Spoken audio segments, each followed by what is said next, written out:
Hello friends, Unacademy class 11th के बच्चों के लिए एक स्पेशल बैच लेके आया है जो कि स्टार्ट होगी 28 दिसंबर से।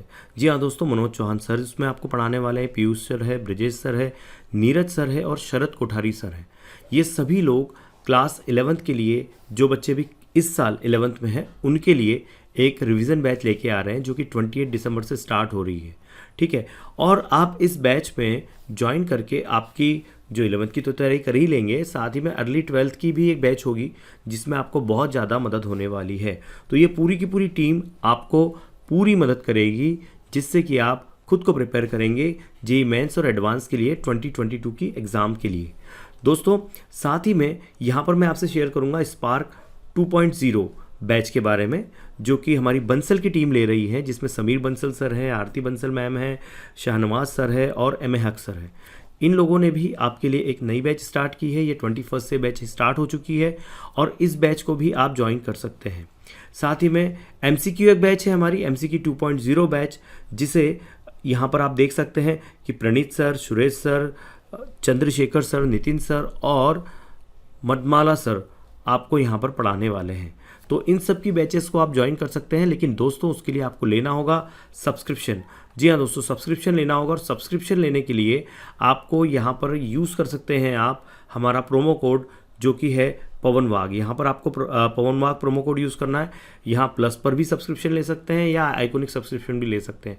आप सब्सक्रिप्शन कोई भी लीजिए, आप इन सभी बैचेस को ज्वाइन कर सकते हैं और इन बैचेस को ज्वाइन करके आप अपनी पढ़ाई बहुत अच्छे से कर सकते हैं। जेईई मेंस और जेईई एडवांस की तैयारी कर सकते हैं और डेफिनेटली आपका रैंक बहुत अच्छा आएगा। तो ज्वाइन कीजिए Unacademy by using the promo code Pawan Wagh. Hello students, welcome to Pawan Wagh academy. आशा है आप सब लोग अच्छे होंगे और सुरक्षित होंगे। एज यू नो, हम लोग का क्लास 10th का जो चैप्टर लेफ्ट ओवर थे उसे हम कंटिन्यू कर रहे हैं, जिसमें से हम लोगों ने लाइफ प्रोसेस पार्ट 1 कंप्लीट कर लिया है। लाइफ प्रोसेस पार्ट 2 हम लोगों ने स्टार्ट किया था, उसमें से ऑलमोस्ट काफी सारा पोर्शन हम लोग कंप्लीट कर चुके हैं। असेक्सुअल रिप्रोडक्शन हमने कंप्लीट कर लिया। Sexual reproduction in plants, right, only in plants हमने कंप्लीट कर लिया है। और लास्ट मैंने जो प्लांट्स वाला पार्ट था रिप्रोडक्शन का वो कंप्लीट कराया था। उसमें से एक एक्टिविटी थी जो रह गई थी, तो उसे आज कंप्लीट करते हैं।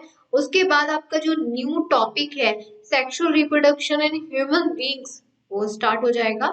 तो सबसे पहले एक ये एक्टिविटी फिनिश कर लें, then we will start a new topic sexual reproduction in human beings. Take a switchable glass vessels like conical flask और बीकर। सबसे पहले एक ग्लास वेजल कॉनिकल या बीकर ले लीजिए। Now add some garden soil in it. अब उसमें एक गार्डन की सॉइल रख दीजिए। Now sow some pulse grains in it in such a way that you can observe them through glass.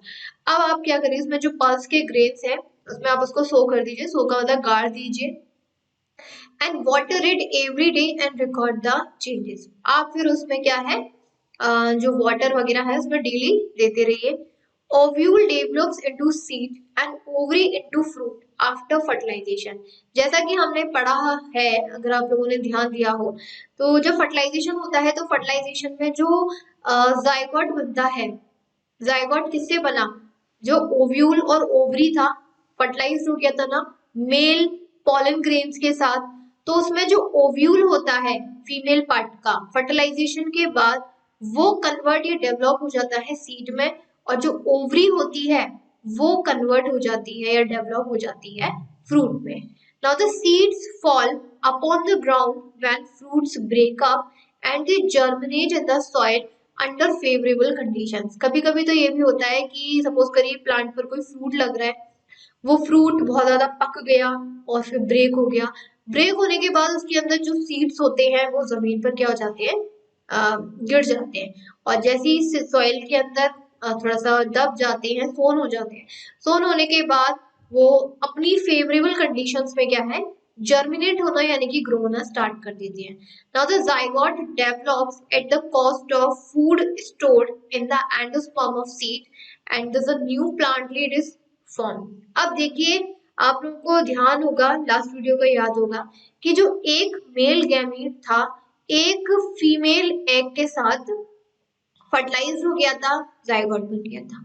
अब जो दूसरा मेल गैमीट बचा था वो ओव्यूल के अंदर जो दो पोलर न्यूक्लियाई थे उसके साथ कॉम्बाइन हुआ था, फ्यूज्ड हुआ था, जिसे हम लोगों ने डबल फर्टिलाइजेशन कहा था। और जब एक मेल गैमीट दो पोलर न्यूक्लियाई के साथ कॉम्बाइन हुआ था, फ्यूज्ड हुआ था, तो उसने किसकी फॉर्मेशन की थी? एंडोस्पर्म टिश्यूज की फॉर्मेशन की थी। अब देखिए एंडोस्पर्म टिश्यू का काम क्या होता है। जैसे सीड होता है, तो सीड क्या है भाई, इमेच्योर है, उसके अंदर इतनी कैपेसिटी नहीं है कि वो फोटोसिंथेसिस के प्रोसेस को परफॉर्म करके अपना खाना खुद बना सके, लेकिन सीड को सरवाइव भी करना है। तो सीड के अंदर यानी कि जो एक male gamete, pollen male gamete और दो ओव्यूल के पोलन न्यूक्लियाई फ्यूज्ड हुए थे और एंडोस्पर्म टिश्यू की फॉर्मेशन की थी। ये एंडोस्पर्म टिश्यू इस सीड के अंदर जब ओव्यूल सीड में कन्वर्ट होता है ना, तो वो एंडोस्पर्म टिश्यू इस सीड के अंदर प्रेजेंट होता है और सीड के लिए फूड स्टोर करके रखता है जब तक कि वो जर्मिनेट होके अपने फोटोसिंथेसिस की प्रोसेस से खुद खाना बनाना शुरू ना कर दे। And this is called seed germination. और जैसे ही सीड जर्मिनेट हो जाएगा, अच्छा खासा प्लांट बन जाएगा, as you can see in the diagram. This process को हम लोग जर्मिनेशन कहते हैं। और फिर आगे तो अपना जो फर्टिलाइजेशन आई मीन टू से जो फोटोसिंथेसिस की प्रोसेस है वो परफॉर्म होती रहती है। इजी एक्टिविटी थी, आगे बढ़ते हैं। चलिए, अब जो बता रही थी मैं कि आपका जो एक न्यू टॉपिक स्टार्ट होगा, sexual reproduction in human beings, तो स्टार्ट करते हैं। We have studied in the chapter of heredity and variation that men have XY sex chromosomes and women have XX sex chromosomes। देखिए आप लोगों ने जब class 9 में हेरिडिटी और वेरिएशन चैप्टर पढ़ा होगा, और आपके 10th में भी था इनहेरिटेंस और इवोल्यूशन वाला, जो आपका चैप्टर था 10th में भी फर्स्ट वाला, उसमें आपने पढ़ा होगा क्रोमोसोम्स के बारे में, या फिर आप स्टार्टिंग से ही पढ़ते हो कि ह्यूमन बीइंग्स में जो क्रोमोसोम्स होते हैं वो टोटल होते हैं 23 पेयर्ड में, डिप्लॉयड पेयर्ड। लेकिन उसमें से जो 22 क्रोमोसोम्स है वो होते हैं कैरेक्टर क्रोमोसोम्स, जो कि हमारी height, skin colour, hair type, eyes colour और बहुत सारी चीजों के लिए रिस्पॉन्सिबल होते हैं। लेकिन उसमें से जो एक पेयर होता है वो होता है यहाँ पर सेक्स क्रोमोसोम का। सेक्स क्रोमोसोम का मतलब है कि किसी के अंदर अगर एक्स वाई या एक्स एक्स क्रोमोसोम है तो वो पता लगता है कि वो गर्ल है या बॉय है। तो जो एक्स वाई क्रोमोसोम होते हैं वो मैन में होते हैं, और जो एक्स एक्स क्रोमोसोम होते हैं वो प्रेजेंट होते हैं आपके वुमेन्स में। ठीक, एक सेकेंड लीजिए।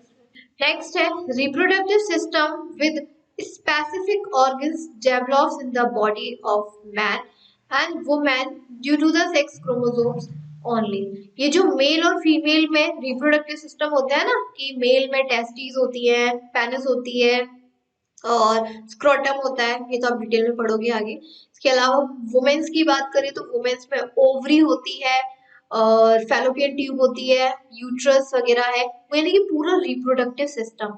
ये रिप्रोडक्टिव सिस्टम जो डेवलप होता है ये सिर्फ और सिर्फ इन सेक्स क्रोमोसोम के बेसिस पर होता है। अगर किसी के अंदर एक्स वाई है तो मेल की तरह डेवलप होगा, और किसी के अंदर एक्स एक्स क्रोमोसोम है तो फीमेल की तरह डेवलप होगा। X chromosome is present in man and woman, whereas Y chromosome is present in man only। देखिए जो X क्रोमोसोम है वो मेल और फीमेल दोनों में प्रेजेंट रहता है, लेकिन हम लोग सिर्फ Y क्रोमोसोम की बात करें तो Y सिर्फ और सिर्फ मेल में प्रेजेंट होता है। इसलिए कहते हैं कि बेबी बॉय के लिए फीमेल नहीं बल्कि मेल रिस्पॉन्सिबल होगा, क्योंकि फीमेल का तो एक्स होता है ना, राइट, और वुमेन में दोनों एक्स एक्स है, और वाई रिस्पॉन्सिबल होता है मेल के लिए जो सिर्फ और सिर्फ बॉयज में प्रेजेंट होता है। तो जो बेबी बॉय होते हैं उसके लिए मदर नहीं बल्कि फादर रिस्पॉन्सिबल होता है। Now we shall study the structure or function of human reproductive system। अब जो reproductive system humans का है उनको हम देखेंगे। सबसे पहले आ जाते हैं मेल रिप्रोडक्टिव सिस्टम पे। देखिए इस तरीके से होता है मेल रिप्रोडक्टिव सिस्टम। पहले डायग्राम को डिस्कस कर लेते हैं, उसके बाद जो इसकी पूरी समरी है उसको देख लेंगे। स्टार्टिंग से करते हैं दिस वन। सबसे पहले देखिए ये होता है एक पाउच लाइक स्ट्रक्चर होता है जिसे हम बोलते हैं दिस वन स्क्रोटम। ये एक पाउच लाइक स्ट्रक्चर होता है out of the body, this is called scrotum.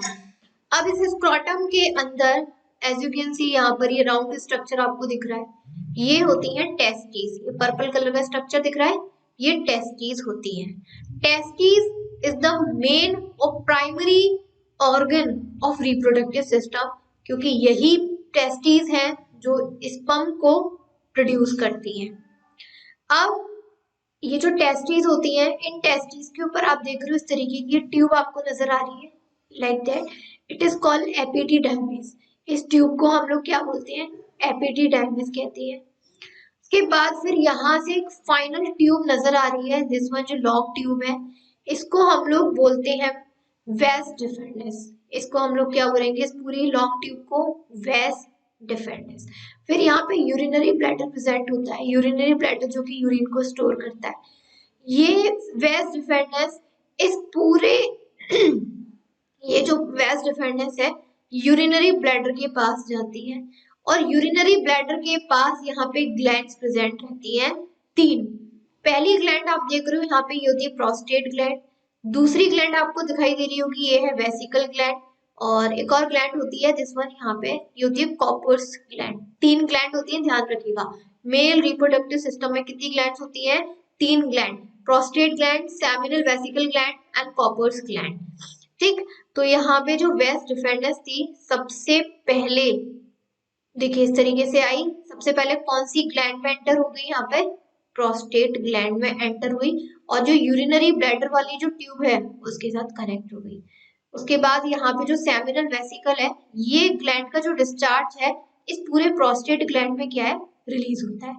Then finally ये जो जो हमारी यूरिनरी वाली ट्यूब थी और जो वेस डिफरेंस वाली ट्यूब थी, एक कॉमन डक्ट बना लेती हैं, एक कॉमन डक्ट बना लेती हैं, और इस कॉमन डक्ट पे आपकी पेयर में ग्लैंड प्रेजेंट रहती है, कॉपर्स ग्लैंड। फिर यहाँ से ये जो पूरा आपको स्ट्रक्चर दिखाई दे रहा है, इस पूरे स्ट्रक्चर को बोलते हैं पेनिस, जिसमें से यूरिन और जो स्पर्म है वो एक साथ क्या है, एक ही कॉमन पॉइंट से आउट होते हैं। Male reproductive system of humans consists of testes, various ducts and glands. Male reproductive system में जो प्राइमरी ऑर्गन होता है वो टेस्टीज है, क्योंकि अगर टेस्टीज नहीं होंगी तो स्पर्म प्रोड्यूस नहीं होगा, तो फिर तो पूरा ही रिप्रोडक्टिव ऑर्गन बेकार है। तो testes is the main reproductive organ. उसके बाद बहुत सारी डक्ट होती है। डक्ट मतलब एक तरीके से ट्यूब, जैसे यहाँ पे एक डक्ट आएगी, इजैक्युलरी डक्ट आएगी, यूरिनोजेनिटल डक्ट आएगी, वो हम अभी डिटेल में पढ़ेंगे। इसके अलावा ग्लैंड्स प्रेजेंट होती हैं, जैसे कि तीन ग्लैंड्स होती हैं, बताई दिया, seminal, prostate and cowper's. Testes are present in the scrotum outside the abdominal cavity. जो टेस्टीज हैं बॉडी के बाहर एक पाउच लाइक स्ट्रक्चर होता है, जैसे हम बोलते हैं स्क्रोटम, उसके अंदर प्रेजेंट होती है। जैसे ये पूरा स्क्रोटम है, इस स्क्रोटम के अंदर क्या है? ये टेस्टीज प्रेजेंट है। Testes contain numerous seminiferous tubules. Testes का देखिए यहाँ पे टेस्टीज का इंटरनल स्ट्रक्चर नहीं दिखाया गया है, वो आपके डिटेल आपका 11th और 12th में आएगा। अभी तो सिंपल दिखा दिया गया है, लेकिन मैं बता देती हूँ। जैसे ये टेस्टीज है राउंड स्ट्रक्चर में, इस टेस्टीज के अंदर ऐसे पूरे राउंड शेप में लाइक दैट ये ट्यूब बनी रहती है। इन ट्यूब्स को हम लोग बोलते हैं seminiferous tubules. Germinal epithelium present in the tubules divided by meiosis to produce sperm. अब यहाँ पे ये जो बहुत सारी सेमिनिफेरस ट्यूब्यूल्स है ना, ये दिस वन, ये सेमिनिफेरस ट्यूब्यूल्स की जो इनर लाइनिंग होती है वो जर्मिनल एपिथेलियम टिश्यूज की होती है। जैसे ये ट्यूब, सपोज करो ये सेमिनिफेरस ट्यूब्यूल है, तो इस सेमिनिफेरस की ट्यूब्यूल की जो इनर सरफेस होगा ना, तो इनर सरफेस पर कौन से टिश्यूज की लाइनिंग होती है? जर्मिनल एपिथेलियम टिश्यू की। अब यहाँ पर क्या होता है कि ये इसी जर्मिनल एपिथेलियम टिश्यू से स्पर्म प्रोड्यूस्ड होती है। इसी जर्मिनल एपिथेलियम टिश्यू से स्पर्म प्रोड्यूस्ड होते हैं। अब हमें पता है कि जो स्पर्म प्रोड्यूस्ड हुए होंगे वो तो 46 होंगे नंबरिंग में, राइट? लेकिन बेबी को तो हाफ जाते हैं ना, बेबी को जो जो स्पर्म प्रोड्यूस्ड हुए होंगे वो होंगे डिप्लॉइड पेयर्ड कंडीशन में, यानी कि 46 टोटल, लेकिन बेबी को तो हाफ जाते हैं 23। तो स्पर्म जब प्रोड्यूस्ड होते हैं तो उससे पहले जो एग प्रोड्यूस्ड हुए हैं वो मियोसिस की प्रोसेस को फॉलो करते हैं, जिसकी वजह से टोटल 46 क्रोमोसोम हाफ हो जाते हैं, कितने, 23। Now those sperms are sent forward through various tubules. अब यहाँ पर क्या हुआ कि टेस्टीज ने स्पर्म प्रोड्यूस कर दिए, मियोसिस की प्रोसेस भी हो गए, यानी कि 23 भी हो गए, हाफ हाफ होगा ना हैप्लॉइड में। अब ये जो स्पर्म्स है, अब इसके अंदर जैसे ये एपिडिडाइमिस आपको ट्यूब दिखाई दे रही है, ए स्पर्म टेस्टिस से निकल के सबसे पहले कौन सी लेयर में एंटर हो जाते हैं, लेयर से मतलब ट्यूब में, एपिडिडाइमिस में। फिर ये एपिडिडाइमिस आप देख रहे हो एक बड़ी ट्यूब से कनेक्टेड है, जिसे हम लोग वेस्ट डिफरेंस कहते हैं। जैसे ही स्पर्म टेस्टिस से निकलकर एपिडिडाइमिस में एंटर हुए, एपिडिडाइमिस से फिर कहाँ एंटर हो गए, इस वेस्ट डिफरेंस में एंटर हो गए, right? Now the sequence of these tubules is that red testes, vas deferens, epididymis, vas deferens, ejectory duct, urinogenital duct। देखिए यहाँ पे सीक्वेंस लिख दिया है। देखिए एक और थोड़ा सा डायग्राम बनाती हूँ, वरना आपको ये नहीं पता चलेगा what is rete testes and vas efferens. तो पहले ये बना देते हैं। देखिए होता क्या है, जैसे ये पूरा टेस्टीज है, ये टेस्टीज होती हैं, टेस्टीज के पास ही सेमिनिफेरस ट्यूब्यूल्स हैं, जो कि मैंने आपको बताया इस तरीके से। अब इन सेमिनिफेरस ट्यूब्यूल्स के अंदर क्या है, जर्मिनल एपिथेलियम की लाइनिंग होती है अंदर इनर सरफेस पर, जो कि स्पर्म को प्रोड्यूस करती है। स्पर्म मियोसिस की प्रोसेस को फॉलो कर देते हैं और हाफ नंबरिंग यानी कि 23 में आ जाते हैं। आ गए। अब हुआ क्या, जैसे ये 23 नंबरिंग में आए, यहाँ पर ये जो सेमिनिफेरस ट्यूब्यूल्स है यहाँ ऐसे एंड पे खत्म हो जाती है। एंड पे खत्म होने के बाद इस तरीके से एक बड़ा ही टैंगल्ड, एक टैंगल मतलब उलझी हुई ट्यूब्स का सिस्टम बना लेती है, उलझी हुई ट्यूब्स का सिस्टम बना लेती है। और इस सिस्टम को हम लोग बोलते हैं rete testes. Rete testes seminiferous tubules क्या करती हैं, एक जगह पे कलेक्ट हो जाती है और उलझा कि टैंगल्ड होके, क्योंकि बहुत सारी तो टैंगल तो हो ही जाएंगे ना, टैंगल्ड फॉर्म का जो एक सिस्टम है ट्यूब्स का वो फॉर्म कर लेती हैं, जिसे हम लोग बोलते हैं रेड टेस्टीज। अब ये जो रेड टेस्टीज है, इसमें से यहाँ से फिर अलग से एक ट्यूब आती है, थोड़ा सा वैसा हो गया, दोबारा बना देती हूँ मैं। This one is seminiferous tubules. फिर ये यहाँ इकट्ठी होके बहुत सारी रेड टेस्टीज बन गई। फिर ये रेड टेस्टीज यहाँ पर इस तरीके से क्या है, एक और अपनी एक अलग से, यहाँ पे तो टैंगल फॉर्म में थी ना, जो बहुत सारी ट्यूब्स थी सेमिनिफेरस ट्यूब्यूल्स कलेक्ट हो गई थी, ग्रुप टुगेदर हो गई थी। तो यहाँ से फिर एक फाइनल सिर्फ और सिर्फ एक ही ट्यूब निकल के आती है। फिर ये बाहर की साइड एक ट्यूब निकल के आती है, फिर एक फाइनल लॉन्ग ट्यूब में कन्वर्ट हो जाती है। अब यहाँ पे देखिएगा ध्यान से, ये थी सेमिनिफेरस ट्यूब्यूल्स जिसने स्पर्म्स को प्रोड्यूस किया। उसके बाद फिर यहाँ पे ये रेड टेस्टीज का कनेक्शन बन गया, सारी की सारी सेमिनिफेरस ट्यूब्यूल्स टुगेदर ग्रुप्ड हो गई, तो बहुत सारा ग्रुप बना लिया। फिर रेड टेस्टीज फाइनल एक ट्यूब में आ जाती है, जिसे हम लोग बोलते हैं वेस एफेरेंस। वेस डेफेरेंस नहीं, वेस एफेरेंस। इस सिस्टम को हमने बोला रेड टेस्टीज। फिर रेड टेस्टीज के बाद एक फाइनल ट्यूब निकल के आती है, जिसे हम बोलते हैं वेस एफेरेंस। वेस एफेरेंस। फिर वेस एफेरेंस बाहर निकलती है इस टेस्टीज के, लाइक दैट, जिसे हम लोग बोलते हैं एपिडिडाइमिस, जो तो आपने देख ही लिया था अभी। फिर एपिडिडाइमिस फाइनली एक लॉन्ग ट्यूब से जाके कन्वर्ट हो जाती है, जिसे हम लोग क्या बोलते हैं, वेस डिफरेंस। उसके बाद डक्ट आती है, यूरिनोजेनिटल है, वो तो मैं बता ही दूंगी। तो सबसे पहले स्पर्म सेमिनिफेरस ट्यूब्यूल्स में प्रोड्यूस्ड हुए, देन फिर कहाँ एंटर हुए, रेड टेस्टीज में एंटर हुए। फिर रेड टेस्टीज से कहाँ एंटर हुए, वेस एफेरेंस में एंटर हुए। फिर वेस एफिडनेस से एपिडिडाइमिस में एंटर हुए, फिर एपिडिडाइमिस से वेस डेफिडनेस में एंटर हुए, और वेस डेफिडनेस में एंटर होने के बाद यहाँ पे प्रोस्टेट ग्लैंड में आए। प्रोस्टेट ग्लैंड से यहाँ पर आप देख रहे हो ये आपको डक्ट दिखाई दे रही है। जो वेस डिफेंडेंस थी वो तो यहाँ तक फिनिश हो गई। यहाँ तक फिनिश होने के बाद ये प्रोस्टेट ग्लैंड में एंटर कर रही है। तो प्रोस्टेट ग्लैंड में एंटर होने के बाद जो यूरिन का ट्यूब आ रहा है इसके साथ भी ऐड हो रही है। तो इस टाइमिंग पर इसको हम लोग बोलते हैं इजैक्युलरी डक्ट। इसको हम क्या बोलेंगे?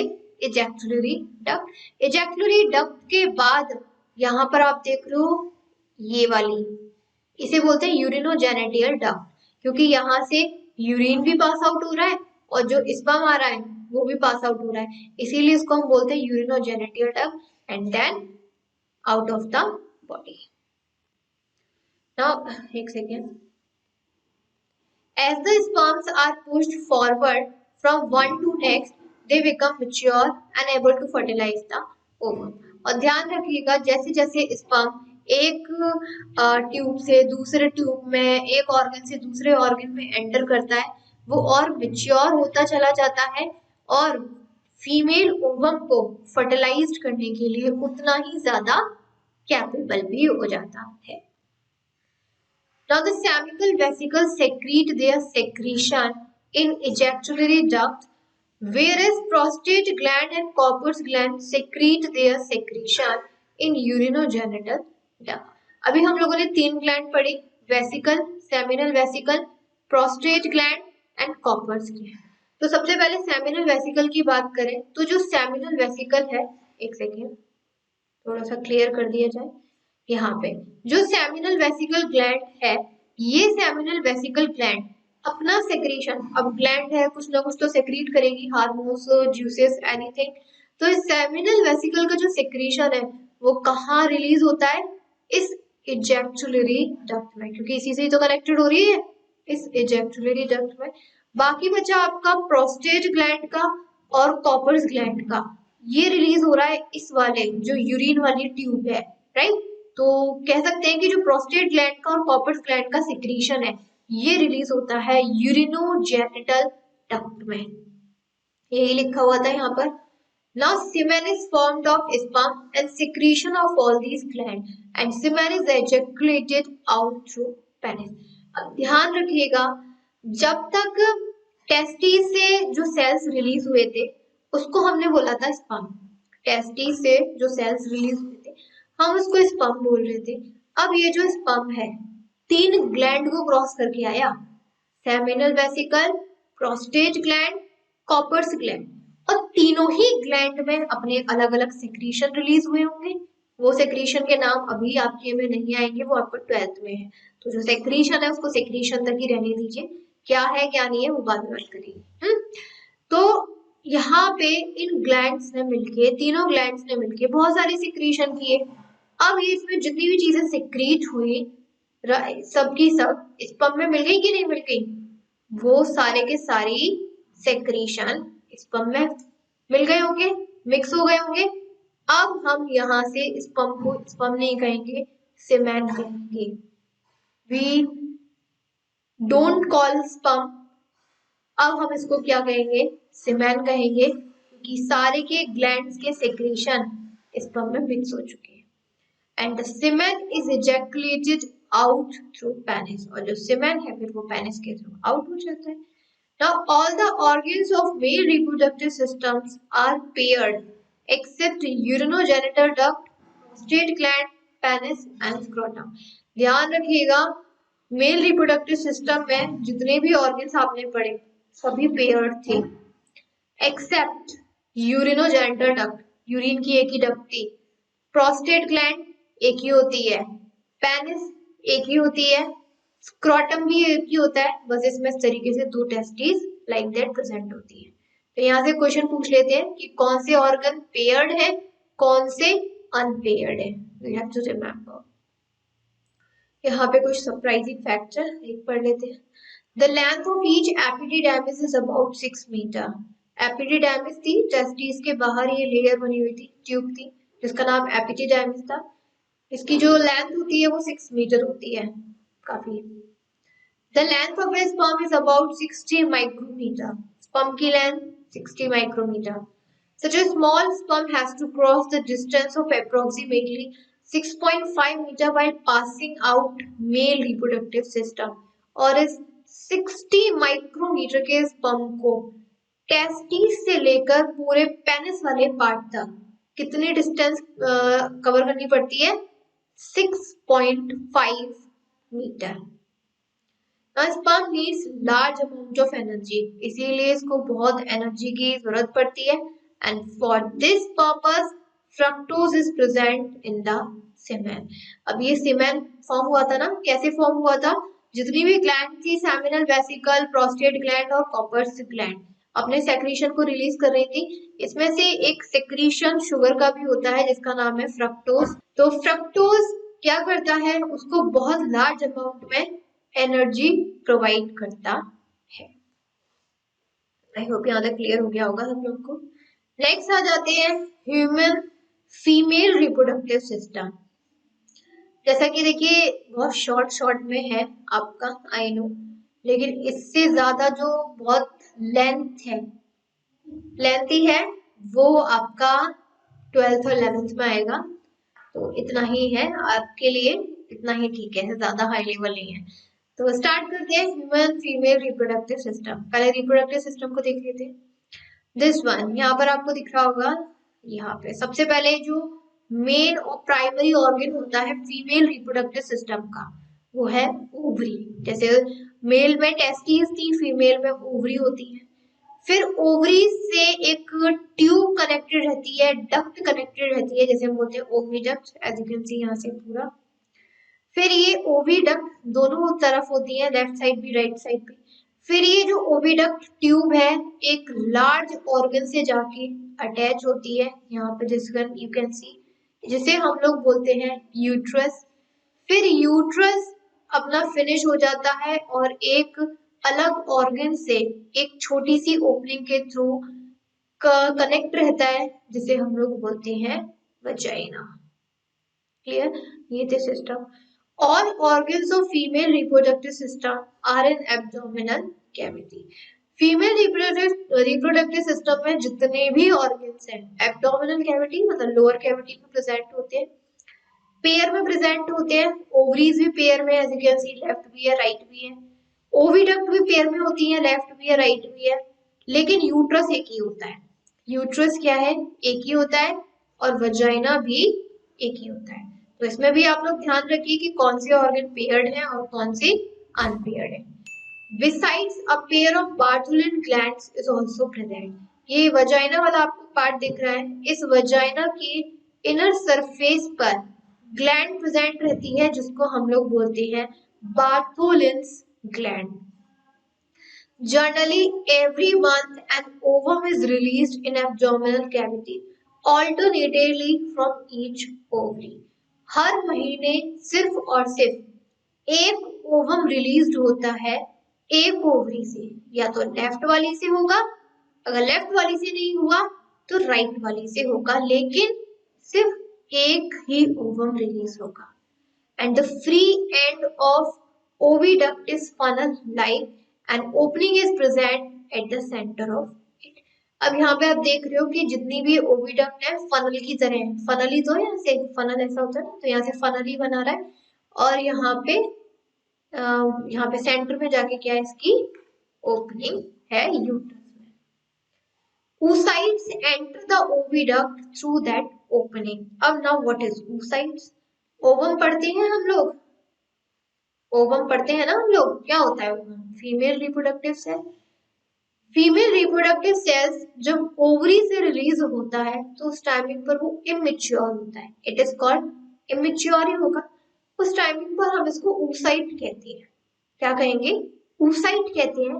जब ये इमेच्योर oocyte ओविडक्ट, जिसे हम फैलोपियन ट्यूब भी कहते हैं, उसमें एंटर होता है, तब वहां जाके अपना मैच्योर होता है। और जब मैच्योर हो जाता है तब हम कहते हैं इसे ovum. Cilia are present on inner surface of oviduct and the cilia push the oocyte towards uterus. अब यहाँ पे देखिए, जैसे ये ओविडक्ट थी, एक सेकेंड, यहाँ पे आपको ओविडक्ट दिखाई दे रही है, दिस वन। ओवरी से ओसाइट रिलीज हुआ, ओविडक्ट में एंटर हुआ, ओविडक्ट में यहाँ पर आगे सपोज करिए, राइट। अब यहाँ पर आरकेडी के बाद 1-2 घंटे, 4-5 घंटे या 1 दिन या 12 घंटे में क्या मिच्योर होगा, ओवम में कन्वर्ट हो जाएगा। एंड यहाँ तक इस ओवरी से पूरा इस ओविडक्ट में यानी कि इस फैलोपियन ट्यूब में, फिर यूट्रस में भी आएगा। यहाँ तक पहुंचने के लिए इस पूरी फैलोपियन ट्यूब में इस तरीके से सीलिया प्रेजेंट रहते हैं, हेयर लाइक स्ट्रक्चर प्रेजेंट रहते हैं। प्लाज्मोडियम पे सुना है ना, सीलिया, हेयर लाइक स्ट्रक्चर। अब यहाँ पे आप लोगों ने देखा है कि जो फूड होता है, ईसोफेगस होता है, फूड फूड पाइप जिसे बोलते हैं, ईसोफेगस कॉन्ट्रैक्ट रिलैक्स की अपना मूवमेंट करता है, जिसको बोलते हैं पेरिस्टाल्टिक मूवमेंट। इसकी वजह से फूड रिलैक्स कॉन्ट्रैक्ट होते होते होते स्टमक में पहुंच जाता है। यहाँ पर भी यही चीज है, फैलोपियन ट्यूब में भी रिलैक्स कॉन्ट्रैक्ट की मूवमेंट होता है। और इसके अंदर तो सीलिया भी प्रेजेंट रहती है, जो क्या करती है, रिलैक्स कॉन्ट्रैक्ट होती है, जिसकी वजह से जो ओवम या oocyte है वो रिलैक्स कॉन्ट्रैक्ट होते होते होते होते पूरी ओविडक्ट को क्रॉस कर देता है और यूट्रस में एंटर हो जाता है। ये बहुत बार क्वेश्चन आया है कि जो oocytes है या ओवम है कैसे फैलोपियन ट्यूब में एंटर होते हैं या फिर कैसे यूट्रस में एंटर होते हैं। तो इसी पूरी कॉन्ट्रैक्ट और रिलैक्स की मूवमेंट की वजह से, और इसके अलावा ओविडक्ट में सीलिया हेयर लाइक स्ट्रक्चर प्रेजेंट रहते हैं, जो पूरे oocytes को, ओवम को यूट्रस में पुश करने में भी हेल्प करती है। यहाँ तक आज हमारा कंप्लीट हो गया गैमीट फॉर्मेशन, सॉरी रिप्रोडक्टिव वाला। उसके बाद गैमीट फॉर्मेशन आएगा। गैमीट फॉर्मेशन का मतलब है कि जो रिप्रोडक्टिव सेल्स होते हैं मेल और फीमेल के, कैसे प्रोड्यूस्ड होते हैं, प्लस कैसे मेच्योर होते हैं, क्या क्या उसमें चेंजेस आते हैं, और फर्टिलाइजेशन वगैरह। ठीक है, उसको जो नया टॉपिक है तो उसको हम अपने नेक्स्ट से ही स्टार्ट कर देंगे। आज के लिए इतना ही कि हम लोगों ने मेल और फीमेल रिप्रोडक्टिव सिस्टम को समझ लिया। पहले समझना होता है, इंट्रोडक्शन पार्ट वेरी इंपॉर्टेंट। तो उसके बाद गैमेट फॉर्मेशन है, जिसको हम अपने नेक्स्ट वीडियो से स्टार्ट करेंगे। ओके स्टूडेंट, और मुझे आशा है आप सब लोगों को समझ में आ गया होगा, कोई डाउट नहीं रहा होगा। थैंक यू स्टूडेंट्स, मिलते हैं नेक्स्ट वीडियो में नेक्स्ट टॉपिक के साथ। Bye bye.